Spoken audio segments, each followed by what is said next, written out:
Welcome back, boys and girls. It's the Gridiron Gals, and of course, we don't need an introduction. Our names are over top of our faces, but if you didn't know, I'm the NFL chick, and that's my lovely co-host, Pigskin Loving Lady. We got a lot of good games this weekend, so we are ready to pick. How about you, Mama? I'm ready. Welcome to week 10 of the NFL. It's exciting football, so let's get it going. All right, let's get it started. The first game I have is the Chicago Bears at the San Francisco 49ers. And I don't know who to pick here. Both teams came out looking good in the beginning of the season. Now both of them look kind of crappy. I don't really know what's going on. Jay Cutler looks bad. Alex Smith kind of had a bad week, but I think I'm going to go with Chicago.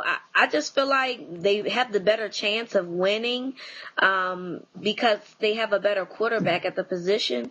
But this is really a hard game for me to pick. I'm just going to go with Chicago just because Chicago hasn't won in a couple of weeks. You know what? I swear to you, I feel the exact same way. I was just like, not only do I not know who to pick, do I really care who wins? And I'm just going to go over on the other side and pick the 49ers because they're at home. And Jay Cutler he's not even worth the money so far. And Alex Smith might be looking for a new team next year. So I'm just going to pick the 49ers because they're home. All right, good idea. Niners because they're home, Bears for me. So next game we have is the Jacksonville Jaguars at the New York Jets. Both of these teams are at 4-4. Both of them, I really don't expect them to make a playoff run, but it's a compelling game, I think, because it gives one of the teams, a game above 500. I'm going to go ahead and pick the Jets. For the reason that you picked the Niners, I'm going to pick the Jets because I think they're at home. They're coming off of a bye week, so it gives them some time to, relax and they can get healthy. So I'm going to pick the Jets simply because they're at home. Sometimes you got to ask yourself what team is going to show up. And that's how I feel with this game. What team are we going to get with the Jaguars and what team are we going to get with the New York Jets? They both started out so strong on paper, and even in some games they have showed us where they have so much potential and they could be better than 500. But I'm going to roll with the Jets only because I like what I've seen in their previous games. Even in their losses, they look good. They worked out, hopefully the bye week they were able to work out some kinks, and I think they're better than the Jacksonville Jaguars. I don't know who is the number one receiver for the Jacksonville Jaguars. Who knows? I know. Who knows? So we do know. At least we can name at least 5 starters on the Jets, and with that, I'll take the New York Jets. Absolutely, and I think that their defense is better as well. So I'm definitely going to go ahead with the Jets. All right, the next game we have is a game that is I take a personal interest in. It's the Bengals at the Steelers, and we both watched the Monday night game. We saw what Pittsburgh did to Denver, and they looked great. The Bengals, they're playing great. They beat Baltimore convincingly. I think this is going to be a really good game. Yes, one of the best games of the week. Absolutely, and I think that it's going to be who commits the less turnovers is going to be the case. Pittsburgh is at home. I have a hard time not picking Pittsburgh when they're at home because they have a very good home record. So I'm going to go ahead and pick the Steelers, even though the Bengals are playing extremely well right now.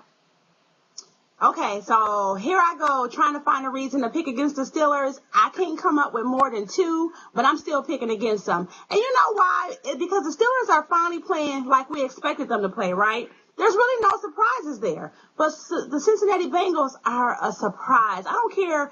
Every time they beat a team, people are still shocked that they won. And that just tells me they're playing with a desire and a fire that other teams don't have right now. And I'm just going to roll with them because I like their commitment to win right now. And I'm saying that the Steelers are not, but they are playing, just like we expected them to. So they're no surprise. The Bengals are. And I think they got something in store for the Steelers on Sunday. Absolutely. So I'm taking Cincinnati Bengals. They've already beaten the Steelers, so I agree. I mean, it's not like they can't beat them. They've done it already. Right. And I don't see why they can't do it again. I'm just, I'm playing it safe here, picking the Steelers at home. So, all right, the next game we have is the Dallas Cowboys, your team, and I'm being sarcastic, guys, at the Green Bay Packers. And the Packers let the Tampa Bay Bucks beat them. I want to pick the Pack because I think that they're better than how they've played, but right now Dallas is playing much better football than Green Bay. I mean, you let a winless team with a rookie quarterback who played his first game debut beat you. I just can't find a reason to pick Green Bay right now.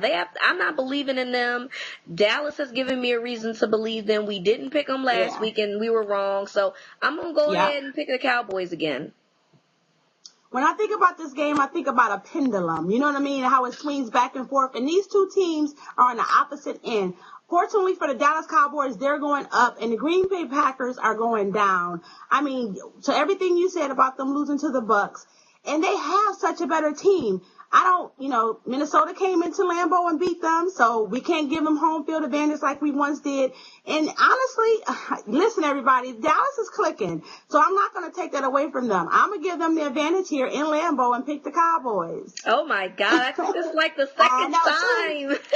I know. I think this is the seventh sign, ladies and gentlemen. So look out your window on Friday and see if there's a meteor shower coming down. All right, the next game we have is the Eagles at the Chargers. And I want to pick the Eagles because I feel like the Eagles are the better team. I do. I really feel like the Eagles are the better team. But I think that the Chargers are doing what they do every year. They start off slow, and then they gradually get better as the season goes along. And then they have a strong December. I think Phillip Rivers has lost the game in December, even though this is November. But this is the time that they usually get their run started. So I'm picking San Diego right now because they're at home, and I think that the Chargers do this every year. They get on this hot streak that goes into the playoffs, and I'm going to go ahead and pick San Diego. I'm going to pick the Philadelphia Eagles, and just because I like the Eagles' offense, and when you compare their receivers with the secondary of the Chargers, that's just a battle that I think the Eagles will win every time. And then if they don't get no pressure on Donovan, he's going to run the ball. San Diego, to me, right now, they're being exposed, and I can't see them winning 2 in a row. I just can't see it because their play has not been consistent. I know they beat the Giants, but the Giants are limping. You know what I'm saying? They're hurt on all sides of the ball. Philadelphia just made a couple bad plays against Dallas. You know what I'm saying? So I don't feel like they're the bad team. So I expect them to go into San Diego and come on home with a win. I think it's going to be a good game either way. You know, both teams are good teams, and they're trying to find themselves and get into the playoffs. So I definitely can see it going either way. But, I love my boo, so I love Phillip Rivers. That's my deciding factor. So our final game is the game that everyone loves to watch. I do anyway. It's the Patriots and the Colts. Tom Brady versus Peyton Manning. Bill Belichick. Well, there's no more Tony Dungy, but there's Jim Caldwell. So these, elite franchises going against each other. I think this is where the Colts end their run here. The Patriots have always given the Colts a problem. Their record against the Patriots have not been good. I think if anybody could beat the Patriots, it's going to be, the Colts, it's going to be the Patriots. So I'm going to go ahead and pick the Patriots because they always have Peyton Manning's number. I agree with you here. And with all the injuries that's happening with the Colts, the Patriots are going to, they smell blood. They're going to expose every player that's new player that's on that field. They're going to expose them, and they know who it is, and they're going to, they're going to be a target. And more so than that, what you spoke about, they just know how to get the Colts. They just know how to get them, and the Patriots they're starting to get their momentum and coming in. So, even with the crowd noise and everything going on, I'm rolling with Tom Brady. It's hard. It should be a good game, but it's not hard to pick the winner in my opinion. So. Absolutely, especially when they've been successful. When Peyton Manning, has been shown, that he hasn't had a good record against them. So that's my deciding factor. So I think it's a good game, but an easy pick. Absolutely. So, hey, prove us wrong, Peyton Manning. You got to prove us wrong. So, we hope you guys enjoyed our picks. So, come back next week and see what the 6 hottest games are, because whatever they are, we are definitely picking them. We hope you guys have a good weekend, and we will see you next week. Bye. All right, guys. Peace.